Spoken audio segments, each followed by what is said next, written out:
जीवनटा बोधे किछि एमिति टिके गभीर भावे चिंता कले आपण निज भितर थिबा गर्व अहंकार खुशी दुख ईर्षा सबु ए गोटे फ्रेम रे ही पाई जिवे आउ टिके भल करी देखिले आपण जीवन आउ निश्वास रो माने भी बुझी जिवे।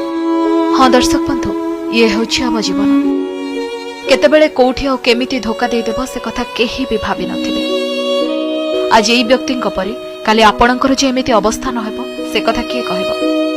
सेथिपई कहंती मृत्यु केबे केमिति आउ कोठी आसीबो ताहा काहाको भी जणा न थाए। आउ ये हेउछि तार ज्वलंत उदाहरण।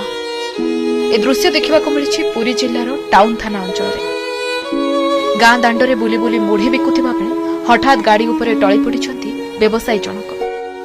आउ सेठारे उपस्थित थिबा लोके मुढी व्यवसायी को डाक्तरखाना रे भर्ती करथिले, किंतु सेतेबेलको डाक्तर तांको मृत घोषणा करथिले।